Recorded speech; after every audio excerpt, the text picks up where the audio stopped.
For example, in terms of the creative economy, this is yesterday's Wall Street Journal. On the very front page, if you've got time to kill, Canton, Mississippi has the thing for you. Talking about how Canton, Mississippi has capitalized on the filmmaking industry that's come to Canton in recent years and actually has a time to kill tour that they continue to do to this day. Really cool stuff happening, and this is fantastically timely in that this came out yesterday and is, again, a true example of what that creative economy can mean to even a small town like Canton in Mississippi. Good morning. I am absolutely astounded to be on the same stage as all of these people. I don't fit necessarily in this group. I'm not at this level yet, but I appreciate the opportunity to speak to you and tell you a little bit about our story. Brent mentioned it. Leslie bought me a beer kit for Christmas. I brewed exactly one batch. I went to brew the second batch. The first one was drinkable. It was passable. Not great, but drinkable, right? And about halfway through, she's like, look, if we are going to make good beer, I'm like, we?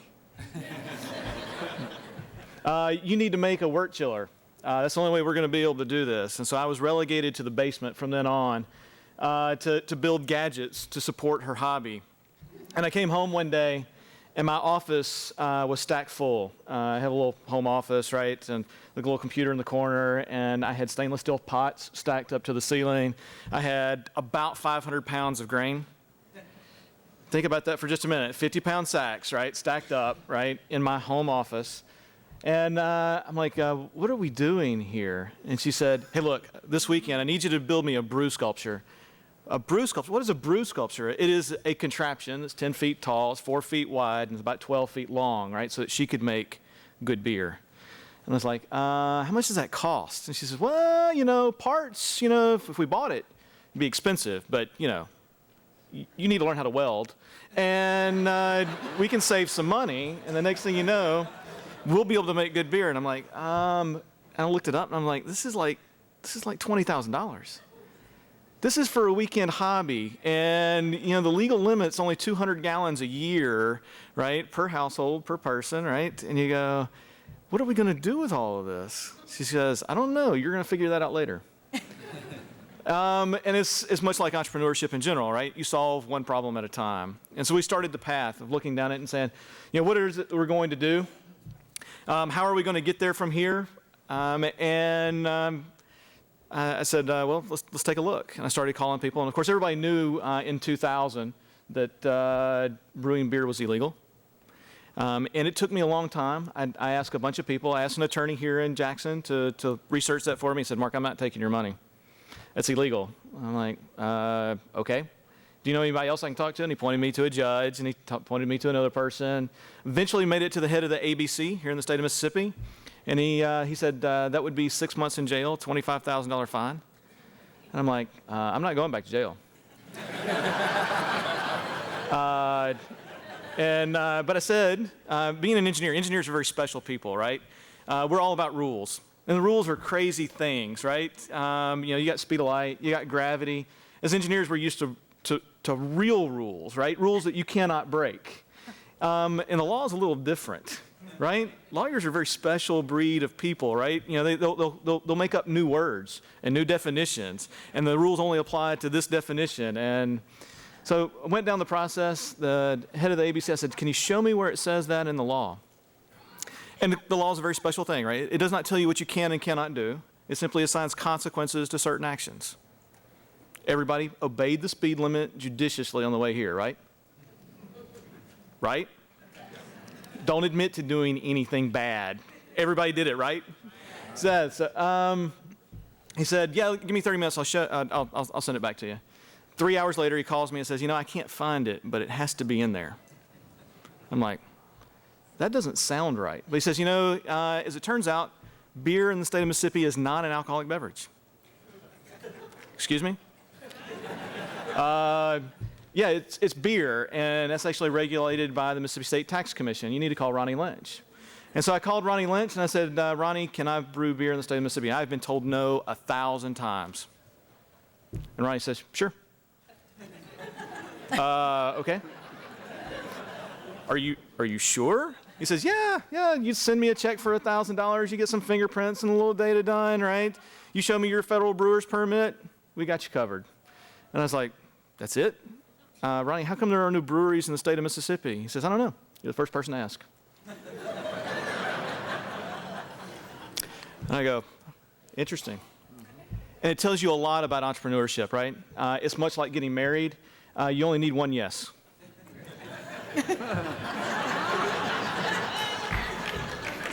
It's all it takes. You just need one to say yes. Leslie and I have been married almost 20 years now. I caught her completely off guard, and she said yes. And that's kind of how we got started. These days we brew a few beers. And those of you that have known us from the beginning know that these are not the same beers that we started with. We are hardcore capitalists, and Southern Pecan's the only one that survived our initial entry into the marketplace. And that's because I don't know why. It's not a beer that you would have picked as your flagship beer. It's one of the most expensive beers that you can imagine trying to make. Pecans are just not the cheapest thing in the world, right? And we use massive quantities of them. But it was one of the things that we took to heart.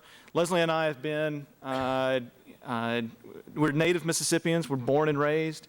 We've been committed to Mississippi. Mississippi made a huge investment in us along the way.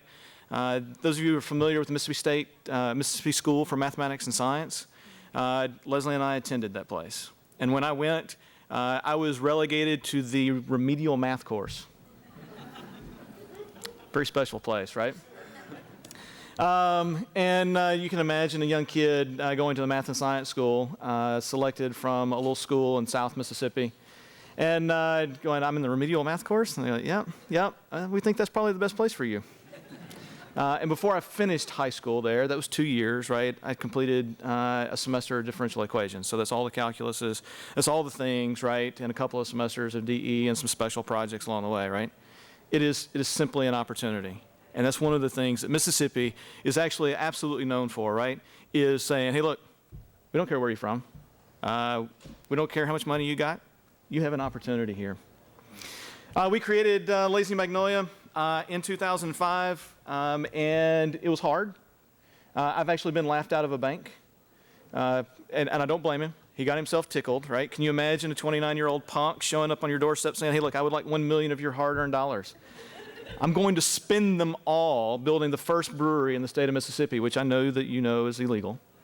I'm going to sell a bunch of our frou-frou beer, right, to a bunch of people here in Mississippi that have only had, right, the big macro beers.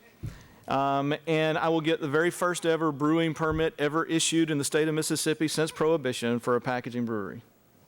That's 1907, for those of you keeping score, right? And he goes, I think I understand fully. And he got himself tickled because I was very serious and he was very serious and he had no desire to hurt my feelings in any way, shape, or form. But you could just see him, right?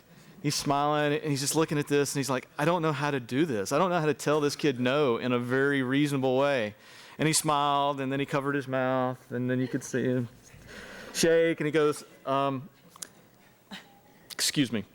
And he steps outside, right, and he starts to laugh. And I think at that point he's embarrassed, right, but he's lost, right? This is like my old uncle, right? Once he got tickled, it was all done. And he proceeded to close the door behind him and start to cackle. And it just got louder and louder as he tried to excuse himself. And I was like, you know, I think that business plan is busted. And it was. There was no way that I was going to get $1 million to build a brewery. And so what I did is I managed to con a few family and friends and ponying up a few dollars. Went and deposited at that bank and started playing the game of trying to figure out how banks think and what it is that they're looking for, because they won't tell you what the rule book is, right? You have to sit there and probe it and take the black box and eventually try and track down, I see, that's the busted number, right? And come back around and do this and that. I wish I could be like Brad. Unfortunately, on the manufacturing side, it is a huge scale. Just this last week, I signed my name to yet another $1 million loan, and it was to buy kegs. Not any equipment, right? Nothing very special or fancy.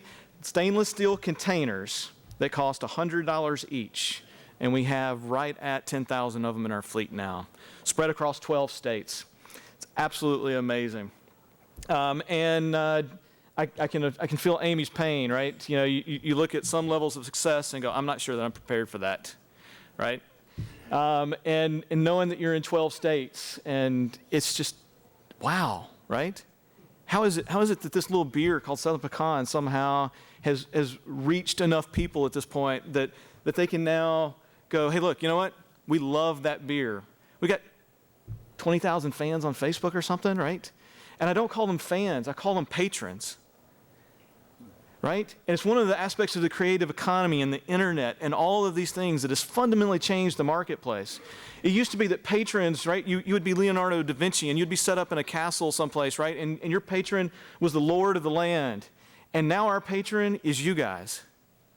And you have the ability to reach out and trade a $10 bill for a 6-pack of beer and say, I am going to be a patron for this company. Man, wrap your brain around that, right? And it doesn't matter if it's Twitter or if it's Facebook or if it's push text or whatever it is, right? It's the same thing, right? It is a personal one-on-one connection with a consumer who goes, you know what? I believe in what you're doing. I believe in your product. You're doing a great job. You're doing good things for Mississippi. You're doing good things. And I want to be part of it. It is a fundamental change in the way our economy works. Some of the things that we've focused on along the way, and the last one there is the one that I think is the most impressive. Leslie and I started, and it was no lie. It was Leslie and I at 10 o'clock at night filling kegs, right, till 2 in the morning, because we had day jobs, and then coming back at 6 in the morning so I could fix the forklift, so I could make a delivery at 7, so I could be at work at 8. And now I've got 32 people. I don't brew beer anymore. I still fix a lot of the machines, as it turns out, and build a few along the way as well, right? You know, you got to use that engineering talent that was part of what you were, right? But recognized quality was one of the things that we've always focused on. And we won two medals at the World Beer Cup many, many years ago. And these days we've got so many awards and medals hanging on the wall, right? And I am so not responsible for most of them. I've got 32 people. They're responsible for them. And we hang them up, and I am so, so proud of those guys. Building team, number one thing that you got to do as an entrepreneur, right? This is a chunk of them anyway. This is the marketing team on the right, and that's Roscoe Bandana on the left. Another aspect of our creative economy, right? A couple of Mississippi guys and girls, right, who signed their name on our cold room wall. And the wall of that cold room will one day be much more valuable than Lazy Magnolia ever will think about being, right? There will be names on that wall. Every first Friday, we have a little get-together where we hook up with a local charity and we hook up with a local band and we get some local music and people come out and they try a few beers and they meet each other. And we have people from all over the planet come to this little bitty place in the middle of nowhere, Mississippi, and I'm not really sure why.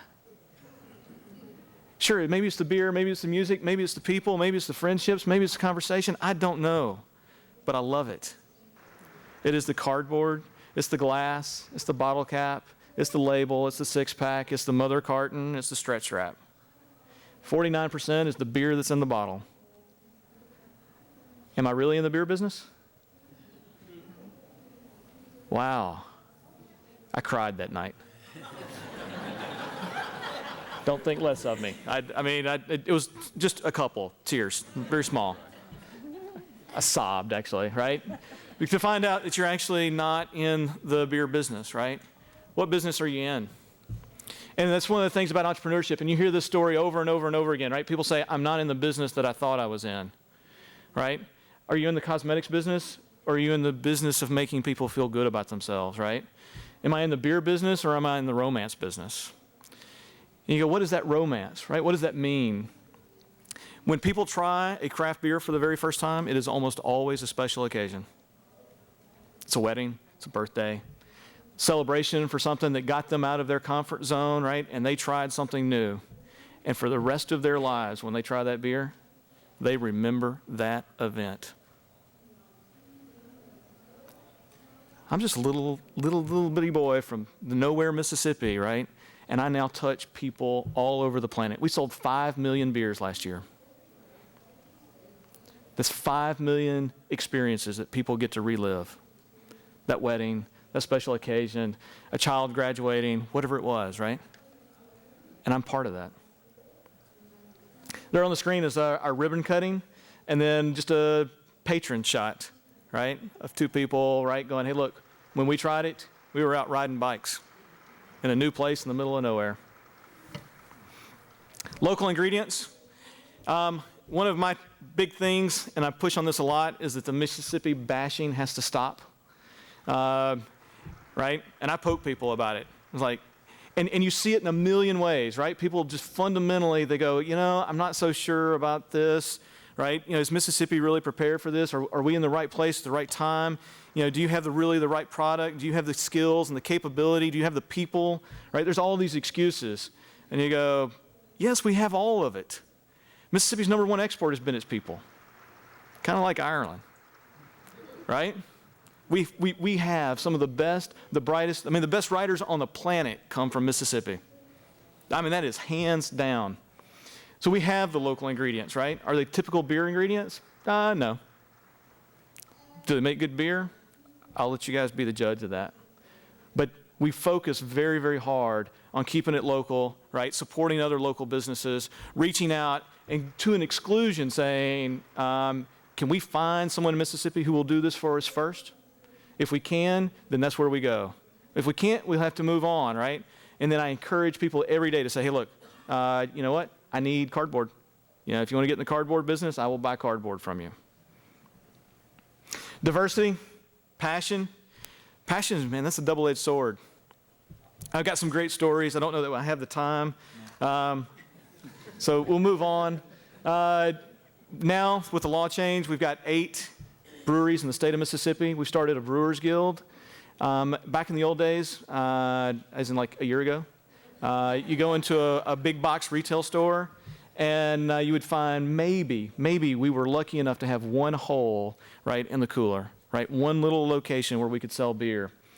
This is our local big box retailer, and now that there are 8 breweries, right, all of a sudden they go, hey, look, this is a thing. We can support a Mississippi business. We saw it with Whole Foods when they came in, right? They said, draft beer here will only be Mississippi breweries. That could have never happened if it was just one of us, right? And now we've got every tap. All of our beers, all the special stuff, it's there. People have asked, how do you get started, right? How do you build something big? That's actually a picture from on top of a silo that we put in a year and a half ago of our new expansion. And as it's coming online, that building's 32 feet. You can see the tanks that are outside that don't belong outside. And why the building is 32 feet tall. You go, how do you eat an elephant? You do it one bite at a time. It's one step. It's one more, right? Just one more, just one more. People sometimes ask me about entrepreneurship, and I say there's 2 books that are required reading. If you want me to help you, which I'm happy to do. One of them is called The E-Myth. Teaches you a lot about entrepreneurship, and the other one is Lone Survivor. Lone Survivor is the story of a Navy SEAL, right, who found himself in some very, very bad circumstances. And it leads you to a concept called the Stockdale Paradox, which also shows up in the E-Myth, as it turns out, right? And entrepreneurs and Navy SEALs are all about the same, as it turns out, in certain key aspects of their personality. Navy SEAL training is all about weeding out the pessimists. They do that very early. And then it's all about weeding out the optimists. You cannot be focused neither on the past, nor how bad it can be, nor what the future holds for you. All you have to do is survive right now. It is a critical focus. All you have to do is survive right now. And you know what? At the end of the day, if you survive it, you're there. You win. That's all you got to do. Kind of interesting aspect of entrepreneurship. Everybody likes to think that you'll drink beer in good times and in bad times. Not necessarily. Sales are actually not very, consistent at all. 2008 stock market crash was ugly, ugly, ugly. And for 3 months, nobody drank beer at restaurants. They may have at home, but our bottling line didn't go in until just a little bit after that. It's a very interesting aspect of that. Our patrons, one of our shots of people that have come to see our brewery and be our patrons, people that we love very much. Our goals and where we're headed. Our goal is to be the great Southern brewery. We're on target to do 50,000 barrels of beer by the end of this decade, and that's our goal. That's all I'm going to say. Thank you. Yeah, my apologies for running long. Creative economy really is leveraging up the entrepreneurship that you've seen in Mississippi forever. It's a powerful concept that we can now start to leverage up all the things that we've been doing for years, right, and turn those into what I call cottage manufacturing industries, right, where you can build these small and eclectic things and distribute products all over the United States, right. The internet has fundamentally changed, right, our ability to mass market and reach multiple consumers. So the potential's huge. Anyone's dream can come true, as cliche as that sounds, and it can come true in Mississippi. If mine has, anyone's can. So that would be my message, yes. I was the artistic part through Harold's photography business that was booming as a commercial photographer. I was able to study face after face after face to realize my ability with this weird tool called makeup, that it can have the most beautiful ability on your face, on your face, on your face, and your face to show you yourself in a way that you've always wished was there and knew was there, and not call attention to itself. And it was like the biggest discovery ever, particularly after not many of you are old enough to remember the 80s fashion where you had blue and purple eyeshadow on and pink blush to match and fuchsia lipstick. You know what I'm saying? My timing is everything with business. I'm going to jump around a little bit because I don't want to talk too long, and I can because this journey has been really long. Another power of a closed door. Let me just tell you this little short story.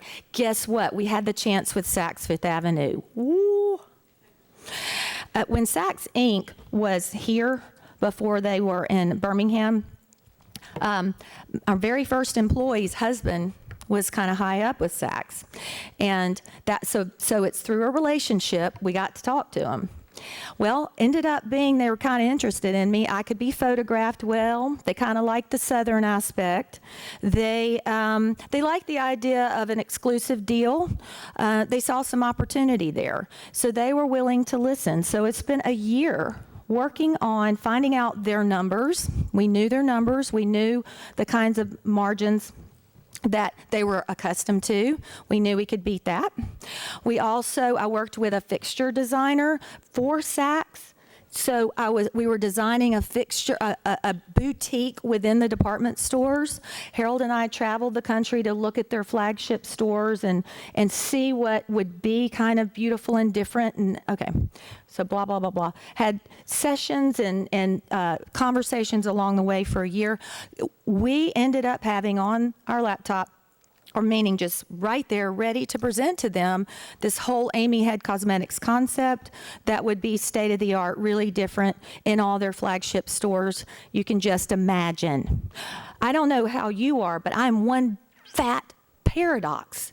I constantly am shivering over more success and also continue to get booted out into more.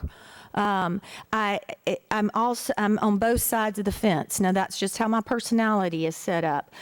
Because of that, I think it's some of my best stuff, though. Actually, the clarity of my vulnerability still sits with me. So, with that in mind, Harold requires me to do the talking at the final meeting where we're going to show him our idea. I am sweating. You know how this is where I sweat here the most. So I have this great clothes on, and then it starts to drip. I feel it. And Harold is, no, Amy, you do the talking. Well, it was good. We chit-chatted, and finally I just said in plain talk, do you want to see my idea? We should get going. Well, we had faxed back and forth our non-compete clause, contract. They said, okay, that looks good. So we knew by the time we ended up getting to Birmingham, that's when now they were in Birmingham. All right, here, sign it. Well, no, I don't know that we'll do that. Bottom line is, they didn't sign my non-compete clause contract. We didn't show them the idea. The guy came around to my side of the table and he said, Amy, so you're not going to show us? And I said, no, would you? Don't ever fall in love with a deal. Don't ever fall in love with a deal. If I would have opened that laptop to show him our beautiful concept, I would have had to go in the bathroom and throw up. He said, you don't trust me? I thought, good Lord. I said, no, I don't trust you. I said, oh, I'm sure you're fine, but what if someone else is in your seat next year? No, your intellectual property, your concept, my whole homework that was created out of this big fat closed door is my retail concept that exists today, and this is how I came up with how to train others to think and paint like me, was through this avenue. If I hadn't had some big deal like that, I wouldn't have gotten that homework done. But I can't tell you how happy I am we walked away from that. Since then, we've heard of all of the cosmetic lines that have gone broke with department store deals. So, be happy about closed doors. They are important direction. Be okay with being wrong. It means you're going to learn something new. There's something better around the corner, and go, okay, I was wrong. Moral of the story. Mississippi's story, what's not to love in the way of business possibilities for all kinds of area, particularly being in cosmetics, where it would never happen here without the business climate that already exists that's open. And it's with what he's saying, it's amazing what can take place. Amazing. That's part of what we hope to shine a light on here today, is that get the business community's head around this creative economy issue and make sure they understand what it can mean in terms of jobs and what it can mean in terms of potential, and then really work as a state to make sure that we're supporting that creative economy. We're supporting those entrepreneurs. We're supporting those artists so that we can really, again, take advantage of what's going on here in the state.